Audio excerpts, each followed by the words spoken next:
Guys, alam niyo ba yung bali-balita dito sa school? Si De La Cruz daw. Ampon! Ano kayang pakiramdam nang hindi mo kadugo yung kasama mo sa bahay?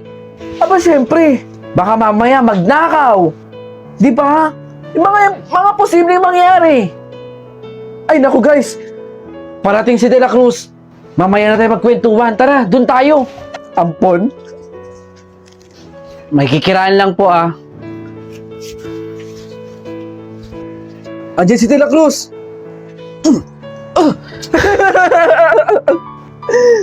De La Cruz! De Guzman! Yung nanay mo, oh. Ay mali. Nanay-nanaya mo pala. Ano nanay-nanayan? Oh, hindi ba't hindi mo naman siya tunay na nanay?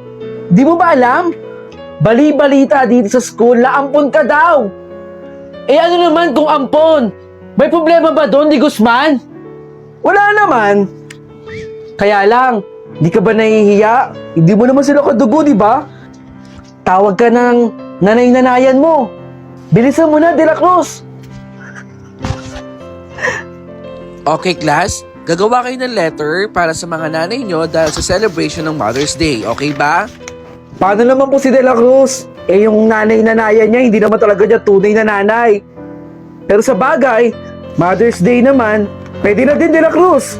Ay, Ma, o anak, nandito na po ako. Meron pala akong bibigay, Ma. Happy Mother's Day po. Maraming salamat dito, anak, ha. Huwag mong iniintindi ang mga sinasabi ng ibang tao. Mahal na mahal kita. Ikaw yung nagpabago ng buhay ko. Ikaw yung nagbigay ng liwanag sa buhay ko, anak. Maraming salamat at dumating ka sa buhay ko. Andito na lang yung mag-aampon sa akin, eh. Aalis na ako dito. Mag-iingat kayo dito, ha. Siya na po ba yung magiging anak ko? Na siya. Maraming salamat po. Kayo po talaga yung kasagutan. Hindi po kasi talaga ako magkakaanak eh. Yan po ang sabi sa akin ng doktor. Tara, aalagaan kita at ituturing kita ang tunay na anak ko.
Ang angas ng damit mo ah!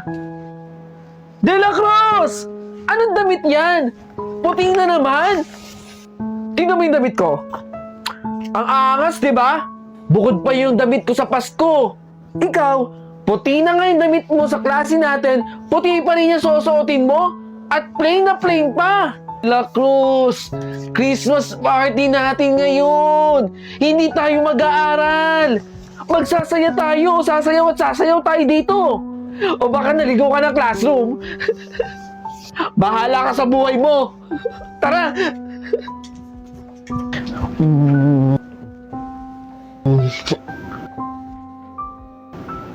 Aray. Ano po yun? Talo ka, De La Cruz. Gumalaw si De La Cruz. Syunga-syunga talaga to eh. De La Cruz, stop dance to. Ano ka ba?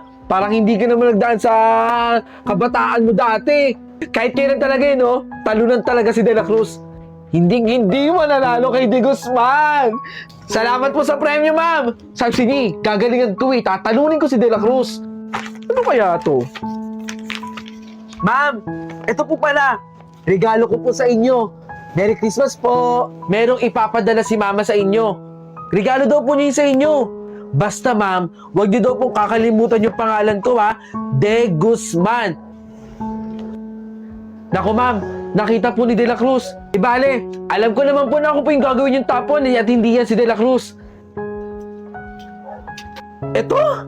Tingin mo ba mahal to? Tingin mo ba mabubusog ako pag kinain ko to, De La Cruz? Eh sa'yo palang kulang na to eh. Samantalang ako, ang ibibigay ko sa'yo, eto. Bubuksan ko sa harap mo ha. Para lang alam mo, relo ang ibibigay ko sa'yo. Tapos eto ang binigay mo sa akin? Alam mo ba magkano to, De La Cruz? Oh, regalo ko para sa'yo. Sa'yo na din to, para mabusog ka. Kawawa naman si De La Cruz. Etong si De Guzman, di na lang maging grateful.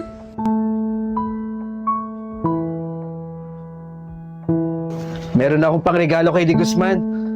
Pang exchange gift ko lang po ito. Salamat po.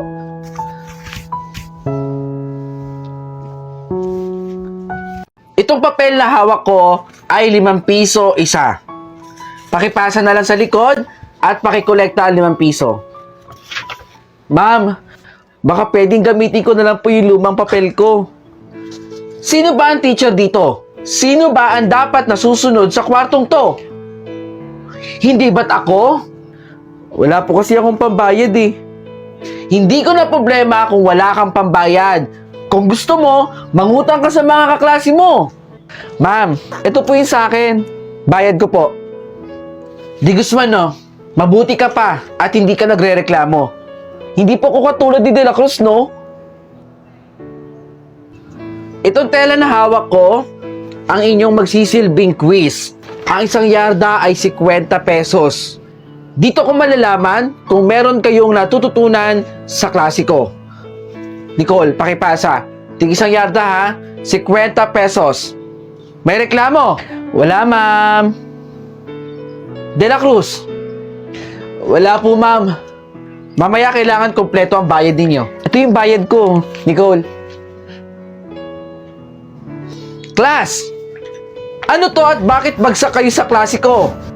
Wala ba kayo natutunan sa akin? Dahil bagsak kayo sa klase ko, magkakaroon kayo ng special project sa akin. Ano po yun, ma'am? Eto, kailangan nyo bumili sa akin ng ganito. 100 pesos. Total, mainit naman dito sa klase natin. Sa classroom natin. Ma'am, baka pwedeng iba na lang po yung special project. Wala po kasi akong pambayad eh. De La Cruz, ikaw lang naman yung nagre-reklamo eh. Lahat kami dito may pambayad. Ikaw lang wala. Kung ayaw mo, edi bagsak ka, De La Cruz. Ito po yung bayad ko, ma'am. Tama si ma'am. Kung wala kang pambayad, edi babagsak ka. Ako pa rin yung top 1. Mabuti nga, mas mataas pa ako sa iyo dun eh. De La Cruz? De Guzman? Anong ginagawa mo? Nangongolekta ako ng kalakal. Wala kasi kami pabili ng ulam sa bahay. Yung nanay ko may sakit. At wala na rin akong tatay. Kaya pagkatapos natin mag-aral, nangungulekta ako ng kalakal.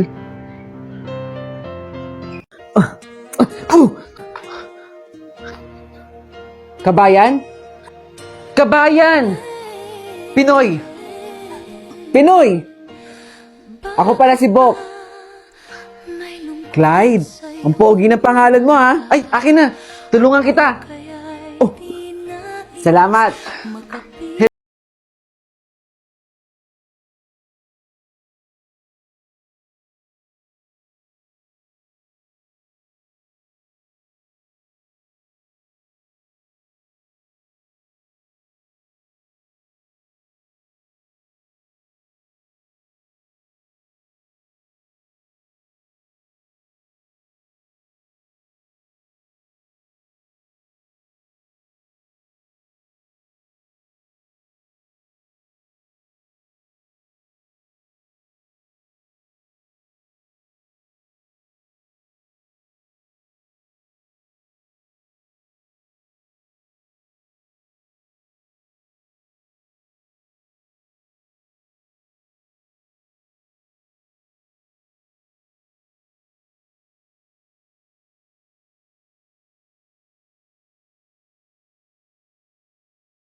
Tama ka nga. Ngayon ko lang nare-realize na dapat may pangarap ako sa pamilya natin. Ang tanga ko. Ang tanga ko. Wow! Ang dami naman pong dollhouse dito. Yung dollhouse, para yan sa best friend ko. Eh, sino po ba yung best friend nyo? Basta. At huli ko na rin nalaman na si Tito Clyde pala ang tunay kong tatay.